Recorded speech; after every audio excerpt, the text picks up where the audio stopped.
Sejam todos muito bem-vindos ao Quebrando o Tabu, edição Saúde. É isso aí. Hoje, né, com essa edição em casa, online, né, então a gente vai estar tendo algumas entrevistas e conversas com profissionais da saúde, né, técnicas de enfermagem que vivem na pele o dia a dia, né, e trabalhar aí com prevenção, com saúde, promovendo saúde, certo? Hoje a gente vai estar falando com a Suelen, a Bruna, a Eliane, a Sheila e a Cristiane. Essas meninas, elas trabalham na UBS Senac Vila Prudente. Então, sejam muito bem-vindas, meninas, né, ao Quebrando o Tabu edição Saúde. Obrigada, Bruno. Obrigada, Bruno. Bom dia. Obrigada, Bruno. Bom dia. Meninas, muito obrigado pela participação, obrigado pela presença. Sei que tá tudo muito corrido, né? Mas sejam muito bem-vindas, certo? Hoje a gente tem nas UBSs, né, um atendimento extremamente completo, né? Desde a saúde do pré-natal, né, o pós-natal, né? E aí a gente trabalha com toda a saúde dessa mulher, né? Desde o nascimento, do pré-natal até, né, os últimos dias de vida dessa pessoa, dessa mulher, desse homem, mas a gente hoje vai estar falando especificamente sobre a saúde feminina, certo? Então a gente trabalha na UBS com contraceptivo, sobre menstruação, DSTs, doenças ginecológicas, saúde da gestante, pré-natal, pós-parto, tabagismo, menopausa, obesidade laboral. Nossa, são vários assuntos, muito mais assuntos do que esse, né? Então, é uma conversa muito completa que a gente vai ter hoje. Eu só tenho a agradecer pela presença de vocês, certo? Meninas, como é que tá a vida aí de Covid, né, na UBS? Como é que tá as coisas? É bastante mudança, né, Bruno? Rotina muda, tudo muda, né? É uma segurança aí redobrada que tem que ter. E aí a gente vai se adequando, né? Certo. A equipe diminuiu, a gente, como diz a Irene, aumentou a segurança, aumentou a limpeza do local, aumentou as prevenções, álcool em gel, como todo mundo vê, máscara para todo mundo. Então, acostumar com o novo normal, né? É isso que eu ia falar. Aquela frase que todo mundo já não aguenta mais ouvir, que é o novo normal, né? Mas, né, a vida que segue, a gente tende a se caminhar aí para uma vacina, alguma coisa que nos dê um futuro melhor, né? Mas, meninas, muito obrigado de novo. Hoje eu queria conversar com vocês sobre alguns assuntos, né, que foram bem pedidos nas nossas redes sociais, né, para falar sobre isso. Eu queria conversar especificamente assim, vamos começar assim, vamos falar assim, a Bruna e a Suelen, né? Meninas, vamos conversar um pouquinho sobre endometriose, né? Eu queria conversar com vocês, chamar vocês para esse bate-papo rápido, né, sobre essa questão da endometriose. Sejam muito bem-vindas, né? Oi, Bruno, bom dia, obrigada. Bruna, a endometriose é uma doença aí que está atingindo muitas mulheres, né? Você pode falar um pouquinho pra gente o que é essa doença, como é que ela funciona? Posso sim. Então, a endometriose, ela atinge de 10 a 15% das mulheres e na faixa etária a partir dos 27 anos de idade que ela começa a surgir. É uma doença que é pouco falada, mas que atrapalha muito no dia a dia da mulher. A endometriose é a inflamação do tecido do endométrio. O endométrio é o tecido que fica na parte de dentro do útero da mulher. Então, assim, quando a mulher está para menstruar, esse tecido ele fica mais grosso, né, devido à menstruação, se preparando para a fecundação. Quando a fecundação não acontece, esse tecido descama e aí que vem o processo menstrual. E às vezes acontece desse tecido não descer para a vagina, né? E ocorrer a menstruação, ele volta, ele faz o caminho inverso e sobe para vários lugares do corpo, né? Pelas trompas, pode ir para o ovário, pode ser encontrado até na região do abdômen, no intestino grosso. E isso isso causa uma inflamação. A inflamação é a endometriose, que pode causar vários problemas, como dores, infertilidade, aumentar o fluxo menstrual, dores na relação sexual, entre outras coisas. Se a Sueli quiser falar um pouquinho sobre alguma coisa mais sobre endometriose. Sim, gente, então, basicamente é isso que a pergunta no mês, né? Ela é uma doença importante frequente, embora pouco falada. Ela atinge, como você disse, 26 milhões de brasileiras que possuem essa doença. É um número muito alto, uma doença pouco comentada. E como a Bruna estava falando, os principais sinais e sintomas dessa doença são dores menstruais muito fortes, cólicas fortes, dor muito comum. Também nós temos dor na relação sexual, que é uma dos sintomas bem frequentes. A mulher também tem alteração no fluxo menstrual, podendo menstruar mais do que o normal. Tem também dores durante a descida da menstruação propriamente dita, dificuldade para engravidar e até mesmo levar a infertilidade, como a Bruna já havia comentado. Certo. Meninas, deixa eu só ver se eu entendi. Essas dores começam geralmente de 5 a 7 dias antes do pico menstrual e duram de 2 a 3 dias depois. E é meio difícil de diagnosticar porque nem todas as mulheres apresentam essa dor forte, né? Porque o que ajuda as mulheres a procurar o tratamento é a dor, mas nem todas sentem, né? Porque muitas confundem como uma cólica menstrual. Então, assim, sempre tá indo ao médico, né? Fazer exames, acompanhando, Papa Nicolau, fazendo os exames de rotina. E se tiver algum sintoma diferente, alguma coisa, ver alguma alteração na menstruação, procurar um especialista, porque assim ele ajuda a diagnosticar. Entendeu? Meninas, deixa eu só reexplicar, não é nem reexplicar, mas é só para ver se eu mesmo entendi, né, e nosso espectador também. Então, a endometriose é uma inflamação do endométrio, né, onde o sangue da menstruação, além de ele seguir o fluxo normal dele, ele acaba subindo para as trompas, ele acaba subindo até para a parte do intestino e causa essas dores anormais, né? Mas essa questão... Então é isso, né? Eu entendi certo. A questão é, a endometriose tem cura? Sim, ela possui cura, possui tratamento. É totalmente possível que essa mulher ela passe a ser mãe, tenha uma gestação tranquila, saudável. O tratamento ele pode ser tanto cirúrgico como medicamentoso. Isso vai depender da gravidade da doença e é analisado pelo ginecologista. Então é muito importante que a mulher procure a ajuda desse profissional para que ele possa fazer uma análise do caso dela e indicar o melhor tratamento. Mas sim, tem cura e é totalmente possível ter uma vida normal tendo a endometriose, fazendo o tratamento corretamente. E também é possível engravidar na maioria dos casos. Certo, então, no caso, a mulher ela tem que ficar muito atenta, né? Mudança no fluxo menstrual, dores anormais durante os fluxos menstruais, né? Então, ficar muito atenta ao próprio corpo e o funcionamento dele, né? E realmente entender. Há uma diferença, consultar o médico, né? E não ficar em silêncio, porque acho que quanto mais tempo passar, pior vai se tornando, né, essa situação, principalmente da questão da endometriose, né? Sim, quanto mais tempo você demora, o tratamento é mais complicado e se você demorar muito, você pode não engravidar. A questão da infertilidade é que o tecido endométrio, ele sobe, ele atrapalha, na verdade, a chegada do espermatozoide onde ele tem que chegar. E quanto mais cedo você fizer esse tratamento, que é a laparoscopia, né, que é um tipo de cirurgia, é um aparelhinho que faz pequenos furos próximo à região do umbigo, e esse aparelhinho localiza os focos de endométrio e ele mesmo já vai eliminando. Tá. Então, dependendo do tempo, da demora, você não consegue fazer nem por cirurgia, você não consegue tirar, então você não consegue engravidar. Então, quanto mais cedo você procurar ajuda, mais chances de engravidar e ter uma vida normal você tem.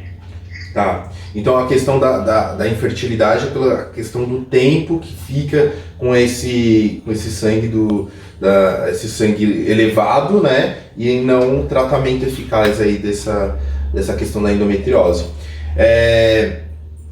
Meninas, eu acho que existe uma prevenção, existe alguma coisa que dá para fazer para que se evite a endometriose?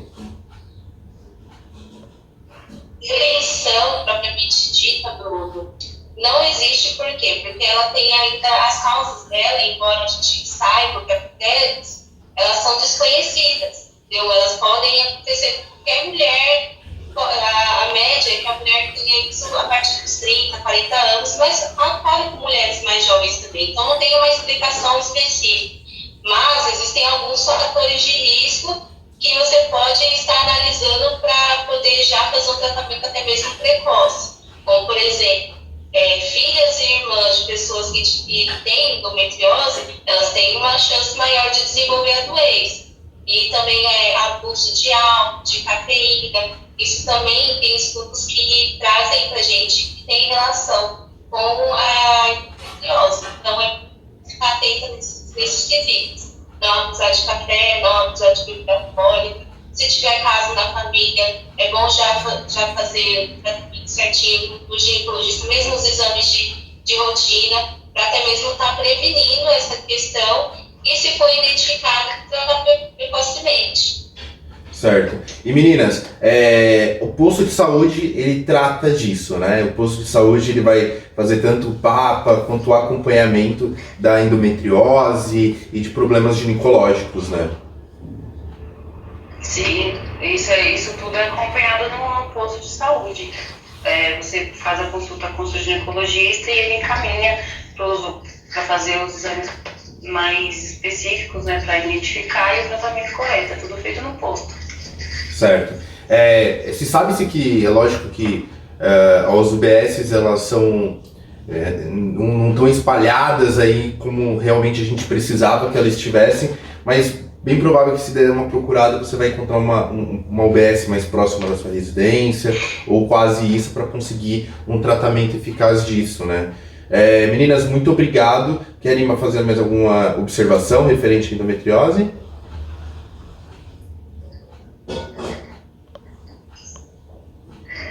Só isso mesmo, né? Não, Bruno, eu particularmente não tenho nada para falar. Agora, se tiver alguma dúvida, eu agradeço a oportunidade, espero que vocês tenham entendido aí. Qualquer dúvida, a gente grava de novo para vocês aí com as perguntinhas novas. Certo. Meninas, vou pedir para vocês continuarem com a gente aí no programa, tá bom? Qualquer coisa pode levantar a mão aí e falar mais um pouquinho. Beleza? Muito obrigado. E agora eu quero falar sobre um outro assunto, que é um assunto bem polêmico, né? Literalmente a gente vai quebrar alguns tabus e falar sobre alguns assuntos. Eu queria convidar a Cristiane e a Sheila, né? Oi meninas, tudo bom? Bom dia. Bom dia novamente, Bruno. Obrigada. Certo. Meninas, a gente vai falar sobre um assunto que vai trazer uma certa polêmica, eu acredito, né? Que é HPV, né? E a consequência de um HPV não tratado, que é um câncer de colo do útero. Meninas, falem um pouquinho pra gente como é que é isso, né? É uma DST que vai evoluir para um câncer, né?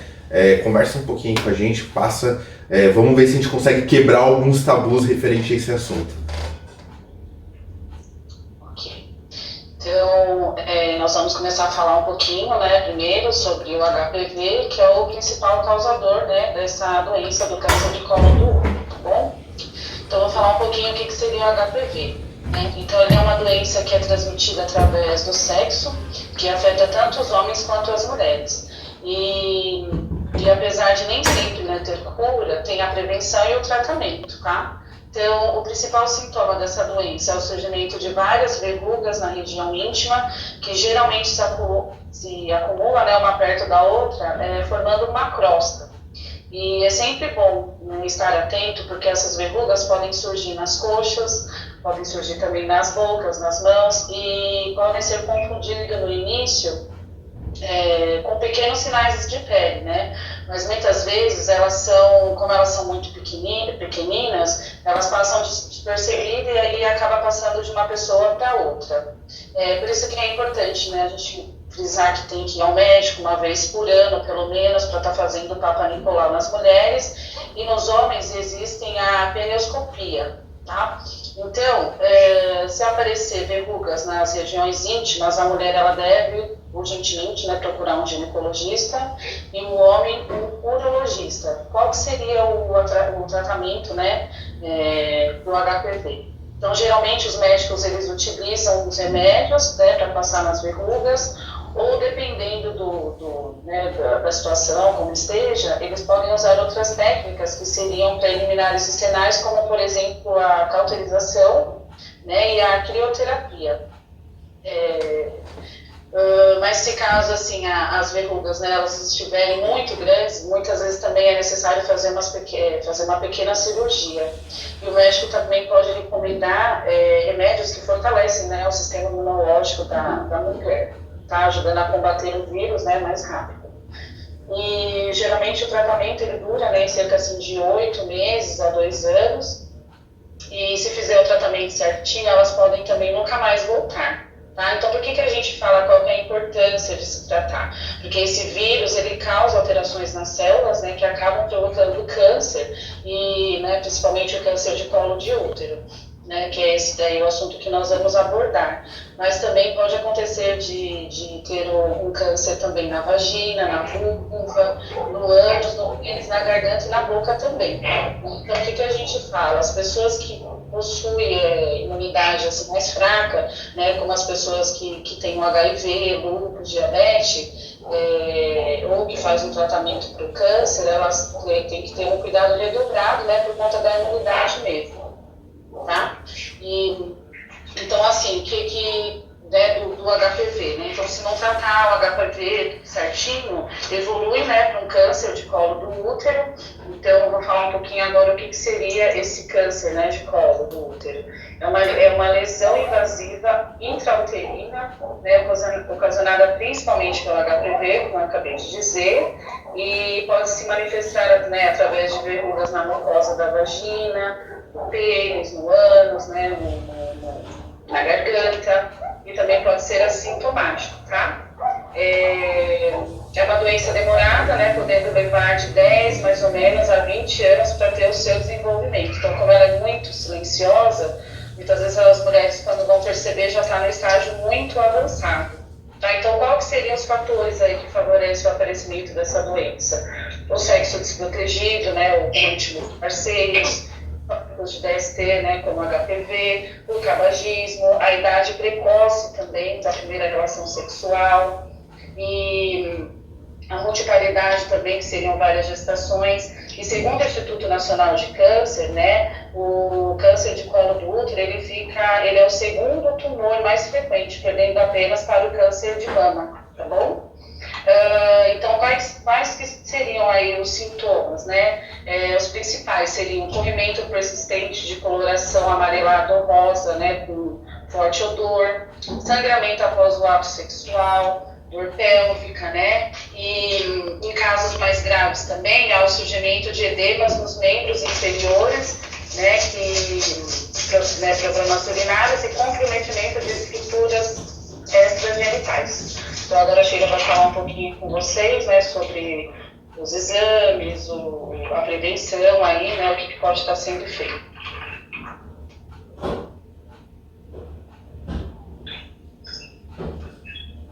Oi, Bruno. Oi, Sheila. Então, vamos lá, né, vamos falar da parte que preocupa. Depois que a gente diagnostica, né, como é que a gente previne isso, como eu faço, né, para não chegar nesse nível. Então, Bruno, assim, primeiro a gente precisa quebrar esse mito, né, de que ir no ginecologista não é tão importante, ou que mulheres mais velhas não necessitam mais ir no ginecologista, porque normalmente a gente pensa, né, que vou no ginecologista enquanto você ainda está com uma saúde sexual ativa. E não é bem assim. Mulheres mais velhas precisam sim ir ao ginecologista, fazer o acompanhamento certinho, Em relação à prevenção do câncer de colo de útero, como a Cris estava explicando, normalmente são coisas básicas, como o uso do preservativo, que é muito importante, não só para evitar gravidez, mas para evitar DSTs, uma delas o HPV. Só que o contato, né, da vagina com o escroto pode transmitir também a doença. Por isso que hoje foi desenvolvida a vacina, que é exatamente para, junto com outros métodos, como o preservativo, prevenir, né, o HPV e, consequentemente, o câncer de colo de útero. Essa vacina, ela tem sido indicada, né, para meninas de 9 a 14 anos e para meninos de 11 a 14. Daí surge outro tabu, né? Ah, mas por que tão cedo? Vocês estão querendo incentivar as crianças, né, a um sexo mais cedo? Então, como já vem bem explicado na mídia, né, a gente vê no nosso bairro, ou até mesmo nas UBSs, a educação sexual tá em todo lugar, né, tem para todo mundo, e cada vez mais jovens, né, os jovens estão fazendo sexo cada vez mais cedo. Então, por isso o Ministério da Saúde, ele colocou mais ou menos essa faixa etária para a gente tomar a vacina, porque essa vacina, ela precisa ser tomada antes da primeira relação sexual, para que o nosso corpo crie imunidade. Então, eu preciso de um corpo jovem, de um corpo que consiga absorver, para que ele consiga ter, né, o seu sistema imunológico fortalecido contra essa doença. Por isso, faixa etária tão baixa, né, para tomar essa vacina. E o terceiro, né, método de prevenção é o próprio Papa Nicolau, que é um exame que ele detecta, né, pequenas lesões que aparecem antes do câncer estar, né, amadurecido, digamos assim.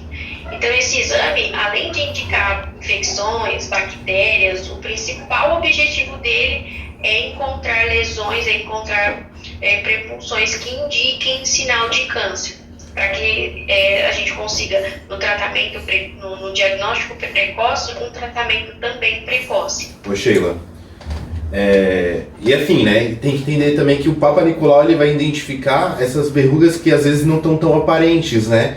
Porque às vezes tem verrugas que estão na parte mais externas, né? E tem aquelas que estão mais internas, né? Que desenvolveu verrugas, mas porém lá na parte interna, lá perto do colo do útero, né? Então, a importância de frequentar um ginecologista, de fazer o Papa Nicolau, é realmente importante, principalmente, para não chegar, né, nessa questão já de um câncer, né, desse desenvolvimento, até para descobrir precocemente uma questão de HPV, né? Descobrimos que a mulher está com HPV, né, e está muito lá dentro, e aí tem que fazer a cirurgia de cauterização e tal, né, assim como a Cris falou, e é muito importante, né, essa questão desse tratamento e esse acompanhamento, né. É importante que pelo menos uma vez ao ano esse Papa, é isso? Isso. A gente recomenda, né, de mulheres de 24 a 64 anos fazer anualmente. E aí o Ministério da Saúde ainda deixa assim, você ter uma folga, digamos assim. Se nos dois primeiros anos você fizer o exame e não der alterado, aí você pode começar a fazer o Papa Nicolau de 3 em 3 anos. Tá. Porque como a Cris estava comentando, essa é uma doença muito, muito longa, né? Ela é lenta para se manifestar. Então, se você faz, né, anualmente há 2 anos e não deu nenhuma lesão, nenhuma verruga, vai demorar a aparecer algum sintoma. Então, a gente pode fazer de 3 em 3 anos. Tá. E aí, se você me perguntar, tipo, mas aí se aparecer? E aí, se aparecer, a gente vai fazer os tratamentos corretos. E aí, uma dúvida que sempre surge é por que a gente só faz, né, de mulheres de 24 a 64 anos, se a vacina é dada antes, né? Antes da primeira relação sexual. Por que a gente não acompanha isso antes? Então, a gente não acompanha meninas mais novas, exemplo, meninas de 15 anos não necessitam fazer Papa Nicolau, porque se você tiver tomado a vacina, você já está, né, com o seu sistema imunológico mais forte, E meninas de 15 anos, o nosso corpo, né, mais jovem, tem a capacidade de curar sozinho, de viver essas alterações, e o nosso próprio sistema ele consegue curar. Entendi. Por isso que a gente se apega nessa faixa etária, de 24 a 64 anos. Interessante. E é importante frisar, né, que essa vacina é uma vacina de uma IST, né, e ela não é para estimular o sexo, e pelo contrário, a gente vive um mundo hoje que se fala de sexo o tempo todo, a internet fala de sexo o tempo todo, a TV fala de sexo o tempo todo, e o sexo está acontecendo precocemente nos jovens, né? Então é importante começar cedo essa questão dessa vacina, para que realmente, como você mesmo falou, deixar que o corpo se prepare, para que caso tenha contato com HPV, não se manifeste, né? E muito interessante esse dado, né? Que as meninas mais novas, os homens mais novos, eles conseguem, o corpo já consegue se regenerar em referente também por causa da vacina, né? Então é importante se vacinar, é importante tirar esses tabus de que vacina é coisa, sei lá, inventada, que no final não dá em nada. Não, pelo contrário, vacina, a gente está conseguindo esticar, né, a expectativa de vida referente às vacinas, referente ao estudo clínico, né, referente a essas coisas. E a gente parece que está vivendo um retrocesso, né, de discutir coisas básicas, né, que uma delas é a vacina.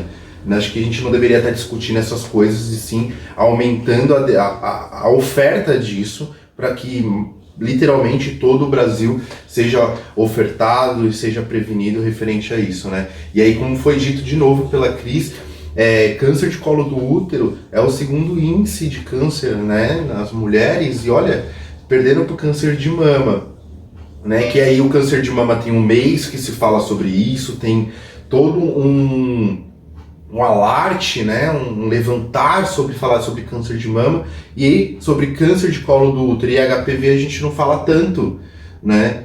É muito complicado isso, a gente tem que falar mais sobre, né, principalmente de um índice tão alto, né, o segundo índice, e é uma coisa que dá para ser evitada, né? É uma coisa que nem você falou, não é só o uso da camisinha, porque o contato do escroto com a vagina também traz, né, a infecção desse vírus, né? É muito complicada essa situação. Muito rica essa conversa, viu?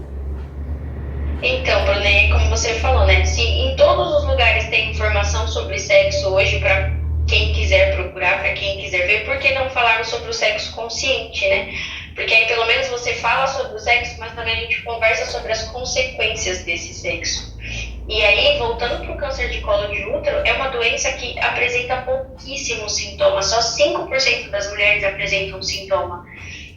Então é uma doença muito silenciosa, e que, como você falou, a gente até gera campanhas, né? Exemplo, setembro a gente tenta voltar para isso, as vacinas estão em todos os postos, você pode ir em qualquer UBS perto da sua casa procurar a vacina. Em setembro é campanha, então se você for em setembro é certeza que essas vacinas vão estar lá. E aí lembrar da faixa etária, meninas de 9 a 14, meninos de 11 a 14, podem ir lá e tomar tranquilo, não é uma vacina que não tem reação, ao contrário, a criança não sente dor, não é uma vacina dolorida, e é uma vacina que vai prevenir doenças para o resto da vida. Incrível, incrível. Então a gente já falou aí sobre a prevenção do HPV, né, que é através da vacina, né? Mas Sheila, a gente também comentou que pegou o HPV, tem também a questão da cura, tratamento e tal. Mas e aí, desenvolvemos o câncer de colo do útero. Tem tratamento? Tem solução? Tem sim, Bruno. Tem tratamento, como a Cris falou. O HPV tem tratamento medicamentoso, né? Antes dele virar câncer. E aí virou câncer, né? Aí a gente já opta mais pro lado cirúrgico. Então, cirurgicamente, a gente remove. Antes de virar câncer, nas verrugas, a Cris também comentou, tem a cauterização. E sim, tem cura. Depois que você faz o tratamento, ou medicamentoso ou cirúrgico, você tá livre. E o mito que existe é tipo, mas aí se eu peguei o HPV, virou o câncer, e aí, sei lá, eu engravidar depois, eu vou passar isso pro meu filho? Não. Se você foi curada, se você tirou ou cirurgicamente ou através do medicamento, não vai interferir em nada na sua gestação, digamos, nas próximas gestações, não vai interferir em nada e você não vai passar isso para o seu bebê. Incrível. Sheila, Cris, né? A Cris também tá aí, mas muito obrigado pela participação de vocês. Quer fazer mais alguma observação, mais alguma coisa referente a esse assunto? E que as pessoas não esqueçam de fazer, né, os exames, o Papa Nicolau, que elas vá buscar o resultado, porque muitas mulheres fazem o exame e não buscam o resultado, ou leem sozinho em casa, sem a ajuda do médico. Leve para o seu ginecologista, deixa que eles analisem o seu exame. E qualquer dificuldade, qualquer coisa que as mulheres precisem em relação da saúde da família inteira, tanto mulher, filho, criança, gestante, pode procurar um UBS, que a gente tem N programas para ajudar a família inteira. Isso é incrível, né? Muito obrigado, Sheila. Obrigado, Cris, aí pela participação. Também vou deixar o convite para vocês continuarem com a gente. E qualquer coisa, levanta a mãozinha aí, a gente já participa e volta junto. Beleza? Muito obrigado, viu? Agora eu queria chamar, né, a Eliane. Oi, Eliane, bom dia. Oi, Bruno, bom dia. Eliane, a gente vai conversar sobre um outro assunto extremamente polêmico, né? Um assunto que traz uma discussão, né? E principalmente agora nesse período de pandemia, esse período de Covid, tem tido um aumento gigantesco, né? E tem que se falar sim sobre isso. Eu também acho que é extremamente importante essa conversa. A gente vai falar sobre violência doméstica, violência psicológica, né?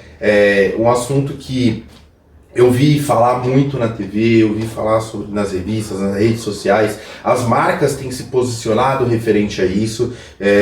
Em algumas marcas, em alguns aplicativos, você consegue pedir ajuda sem chamar atenção. E isso é muito importante a gente comentar, a gente falar sobre isso. Mas eu vou dar a palavra a você, eu quero que você comente com a gente, converse com a gente e passe um pouquinho desse panorama e de como a gente está vivendo isso. Tá? Muito obrigado e seja muito bem-vinda de novo. Obrigada aí pela oportunidade, né? A gente está falando um pouquinho aí sobre a violência doméstica. É um assunto bem delicado, bem complicado, que precisam ser quebrados alguns tabus, né? Aquela palavrinha de briga de marido e mulher, ninguém mete a colher, isso daí não pode existir.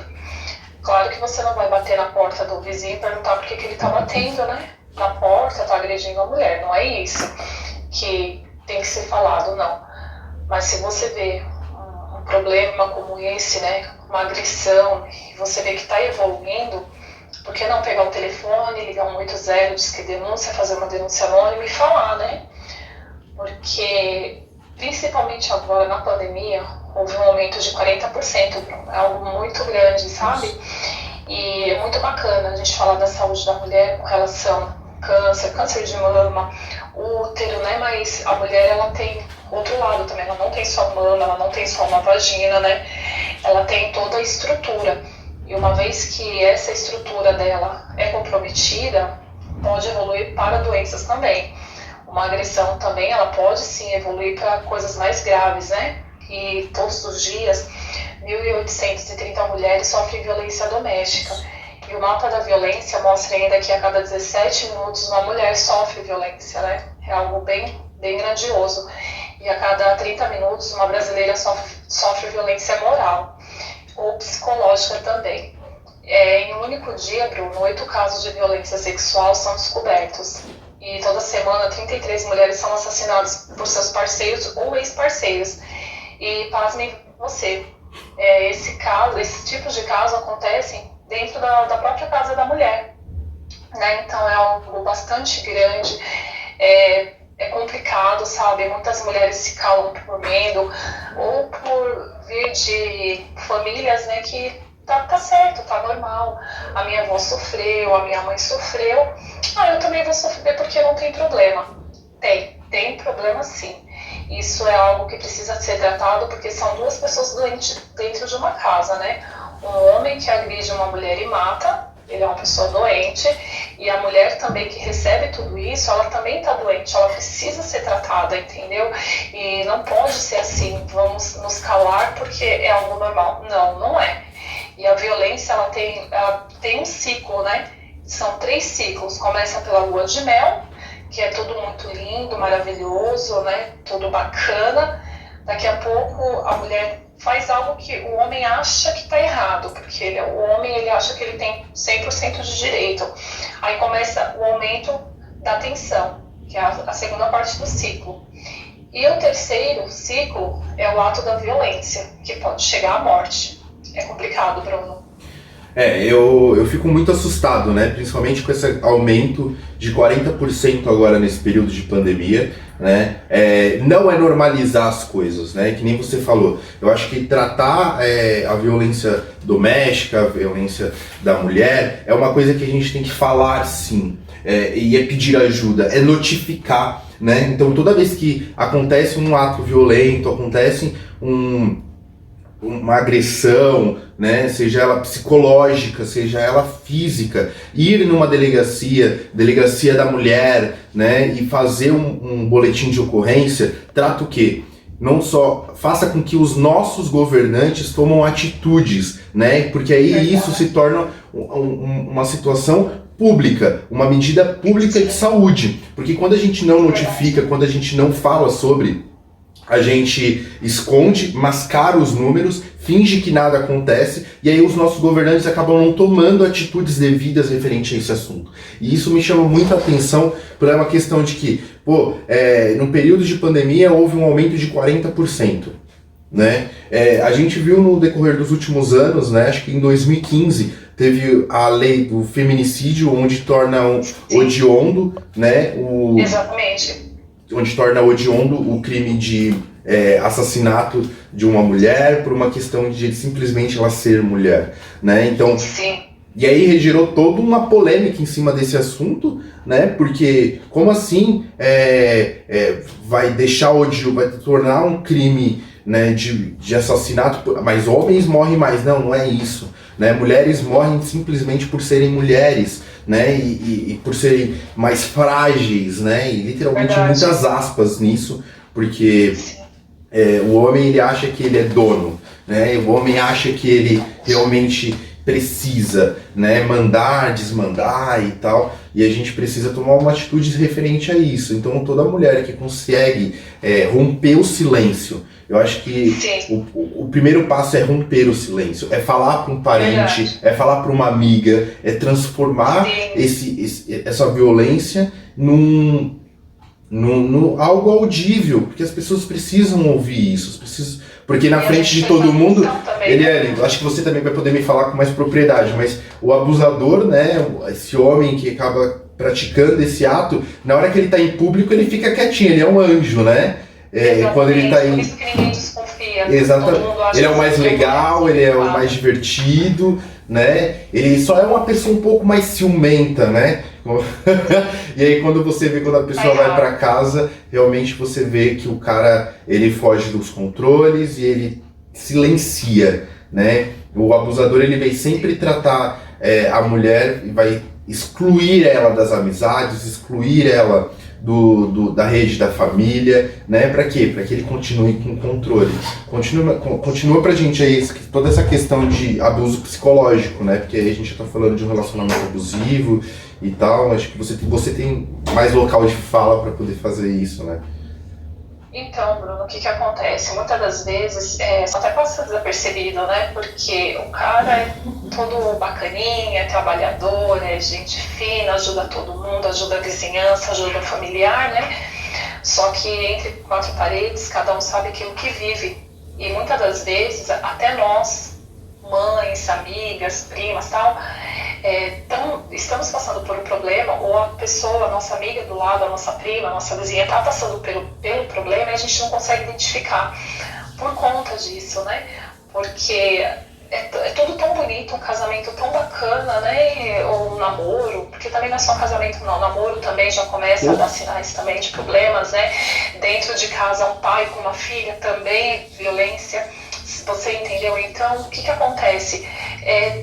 A tratativa é bem bacana, né? E quem é que vai desconfiar? E na realidade tudo começa ali dentro, né? ele se fechando, ela não pode trabalhar, ela não pode ter amizade, ela não pode fazer nada, o que é o básico, ela é impedida, né?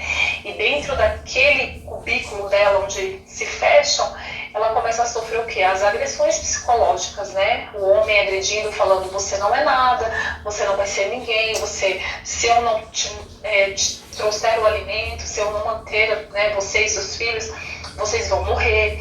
Ou se ela tomar uma atitude de falar, não, eu vou te denunciar, vai, então eu mato você, eu mato seus filhos, entendeu? Então, isso é muito triste, né? Porque você já está numa dependência, né? De uma pessoa dessa. E ainda passar por isso é complicado, porque aí ele tira o direito dela de ir e vir, de trabalhar, né? De ajudar a manter a casa, e isso já é tirado, então isso já começa toda a violência, né?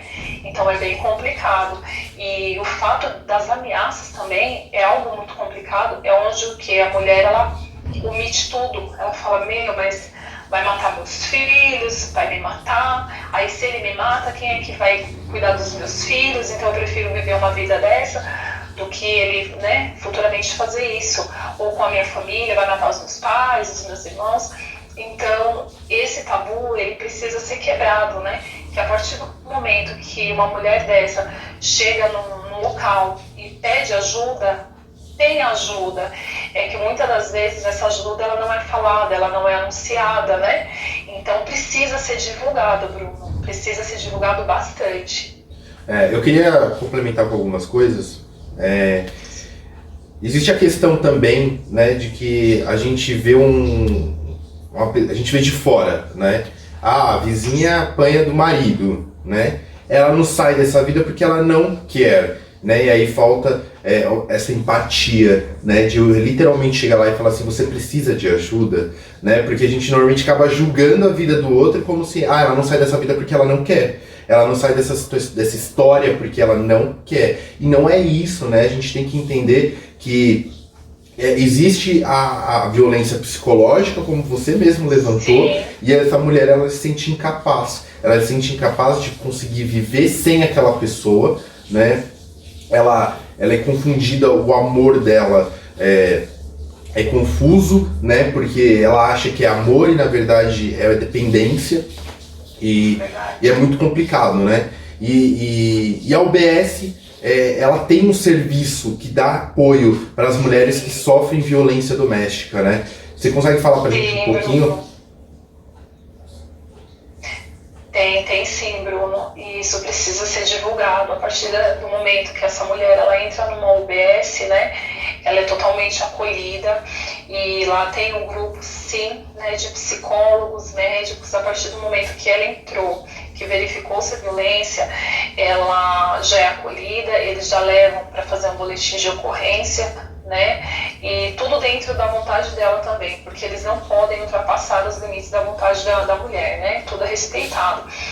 E diante de tudo isso, ela já é encaminhada para tratamento psicológico também, né? E tem algumas ONGs e tem outros programas que acolhem a mulher e os filhos e levam para lugares, né, onde elas possam ali estar dando, continuar vivendo aí com a vida delas, com os filhos, né, e fazendo cursos, fazendo aprimoramento para que elas possam seguir a vida depois, né, desse relacionamento tóxico e seguir a vida com os filhos, com uma profissão também. E isso precisa ser divulgado, Bruno. Exatamente, porque a gente tem que entender que a mulher, ela viveu com esse ser humano, né, que eu acho que nem, dependendo da pessoa, não dá nem para dizer que é um ser humano, né, viveu tantos anos, né, às vezes não terminou a escola, não tem capacidade, porque o mercado de trabalho pede experiência, o mercado de trabalho pede um curso, pede uma faculdade, só que essa mulher, ela foi privada de estudo, ela foi privada de oportunidades de trabalho. E como é que ela se recoloca nesse mercado, né? Como é que ela consegue seguir literalmente? Então, ela acaba tendo até umas verdades trazidas para a vida dela, tipo, quando o abusador chega e fala assim, você não vai ter uma vida sem eu, né? Você não vai ter uma vida porque você vai morrer de fome. E aí, quando ela realmente consegue dar o passo para frente e larga esse relacionamento, ela vai começar a ir pro mercado de trabalho, ela vai começar a ver que realmente ela não tá conseguindo, ela pode até voltar para esse relacionamento, ela pode até voltar, porque o abusador ele não vai deixar de ficar longe, ele vai ficar perto, né? Então ele vai ficar sempre na espreita e fala assim, volta pra mim.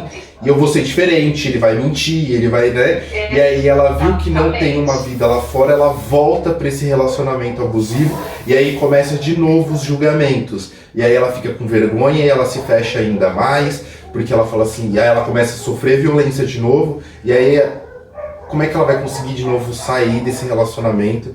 Porque as portas fechou, né? E aí a família... O que você falou também, né, Bruno? A empatia, a gente acaba o quê? Julgando. Nossa, mas ela teve o respaldo e voltou para esse homem que bate, que violenta, mas não sabe que as portas aí fora também se fecharam para essa mulher, né? E o que acontece? Ela foi obrigada a voltar. Então a gente também acaba aqui julgando aquela parte que você também falou, né? É muito complicado, né? Porque a gente trata... A empatia é uma coisa que a gente tem que trabalhar ainda mais. Eu acho que a empatia é o que vai mudar, né, as nossas histórias e a nossa realidade. Porque no momento que a gente consegue se colocar no lugar do outro e falar assim, putz, o que realmente eu consigo fazer para mudar essa história, para mudar esse contexto? E aí quando realmente a gente consegue, ok. E aí quando a pessoa tem uma queda, quando a pessoa volta para aquela vida, a gente joga de lado. Cadê aquela empatia? Aquela empatia só tem uma chance, né? E não é assim. Quando a gente realmente se coloca no lugar do outro. Perdão. É isso mesmo que você falou, é dessa maneira. E o crescimento, né? Acho que assim, hoje é um assunto que se fala muito sobre violência. Na TV se fala muito, na internet se fala muito, e eu gosto de ver que as marcas estão se posicionando referente a isso. A gente tem algumas marcas que colocaram dentro dos seus aplicativos de compra campos específicos onde você pode pedir uma ajuda, onde você vai ter alguém para conversar com você. A gente também tem o CVV, né, o Centro de Valorização à Vida, que também vai ajudar, que também vai dar apoio. A gente tem a Delegacia da Mulher, a gente tem as leis de apoio que é a Maria da Penha, a gente tem a lei de feminicídio, a gente tem as UBSs que dão apoio, né? E aí é sempre aquele negócio, né? Eu ouvi falar que fulana foi e não conseguiu e não deu em nada. Abriu BO e não deu em nada. Mas, gente, é que nem você falou, hoje a gente tem números, que nem você para falar que teve um aumento de 40%, é porque houve notificações. E toda vez que gera notificação, a gente força com que as políticas públicas sejam mais rigorosas e que elas realmente aconteçam, né? Então é importante a notificação, é importante para que a sua história seja mudada e que as próximas gerações também sejam mudadas. E a gente tem que olhar para as relações anteriores, os nossos pais, os nossos avós, né? E entender que aquilo era uma situação e hoje a gente vive em outra. Hoje tem informação, hoje tem algo que dá para trazer mudança, né? Então assim, Eliane, a UBS dá para esticar esse braço, dá para esticar e acolher, né? Existe esse acolhimento. Sim, existe. As mulheres que passarem ou passam por esse tipo de situação, busquem as UBS, porque lá elas estão preparadas para acolher essas mulheres, Bruno. É aquilo, é deixar de olhar o problema do vizinho, da vizinha que não deu certo, da amiga que não deu certo, e olhar para o seu problema, né? Porque são casos diferentes um do outro.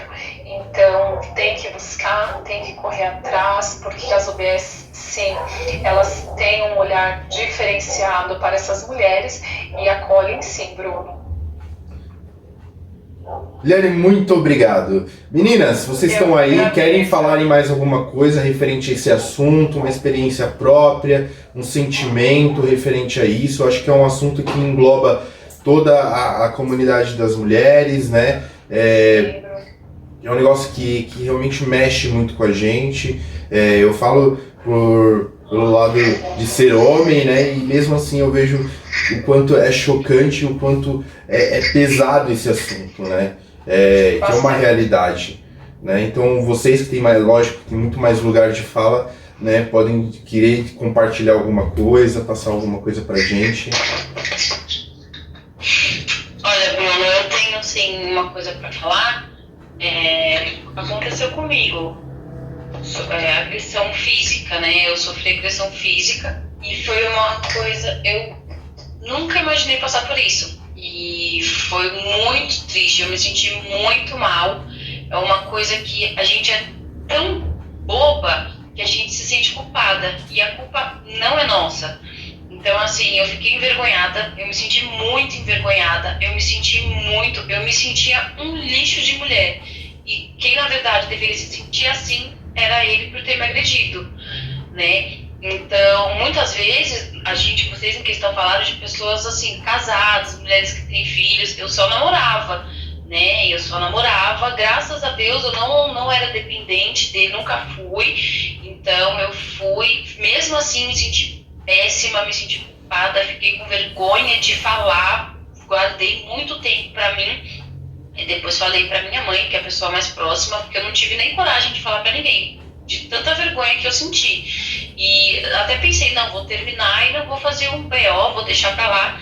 Só que parei pra pensar, falei, não, eu vou fazer sim, porque de uma maneira ou outra, pra ajudar alguém, pra ter no nome dele alguma coisa acusando, mostrando o que ele fez, se de repente fizer com outra pessoa, já tem lá um boletim feito que não foi a primeira vez. Então, e eu no momento, eu não pude sair numa delegacia, fazer o boletim, porque eu estava sozinha, meu filho pequeno, né?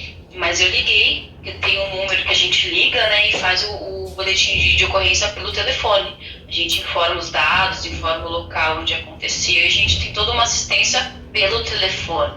Então, e muitas vezes, graças a Deus, eu não fiquei machucada, assim, olho roxo, coisas aparentes. Fiquei com hematomas escondidos, mas tem muitas mulheres que ficam com o rosto muito desfigurado, ficam muito marcadas e não tem nem coragem de ir numa delegacia fazer um boletim com vergonha. Pensa você sair na rua com a cara toda marcada. Então, muitas mulheres deixam de ir por vergonha, tanto da violência física como sexual, como psicológica. A gente se sente envergonhada e se sente mal.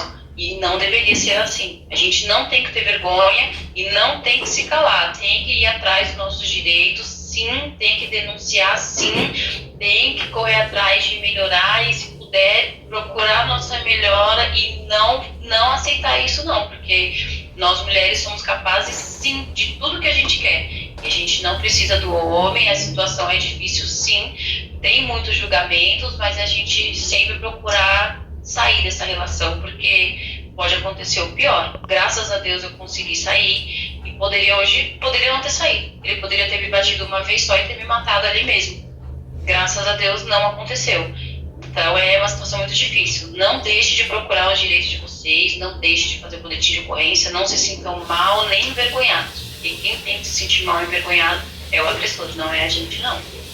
É verdade, né, Bruna? E entender que a culpa não é sua, né? A culpa é do outro, né? E é muito difícil de cair isso na mente, né? Você usou um short curto, eu sou ciumento, você sabe que eu não gosto se você usou um short curto. Você que provocou isso. Não tem nada a ver. Você é livre para fazer o que você quer. Você sabe que eu não gosto que você fale com homens. Você cumprimentou seu vizinho com bom dia, você apanha porque você falou bom dia com o vizinho e seu marido falou que não gosta. Isso não existe, gente. Isso aí é uma coisa que não existe. A gente é livre para fazer o que a gente quer e nada justifica o marido da gente a agredir a gente. Nada justifica. Então, assim, a gente não pode ter medo e não pode deixar isso acontecer, não. Não, eu acho que é muito pesado, né? Muito machuca o psicológico, né? Porque o externo cura, dependendo da situação, eu acho que o externo cura, mas as feridas que trazem no consciente e o sentimento de incapacidade que começa a se criar, né? E a dependência, eu acho que eu fico muito feliz de você ter conseguido sair de sair dessa situação. Parabéns pela coragem, parabéns pela força. Eu acho que muitas outras mulheres vão se inspirar na sua história, nas suas falas agora, porque elas precisam, acho que, de coragem, de exemplo de que deu certo, se seguir, dá certo, né? Vamos lá que você consegue sair dessa. Verdade. Né? Sim, é verdade, dá certo, sim. A gente não pode se calar. Não pode se calar. Isso é verdade.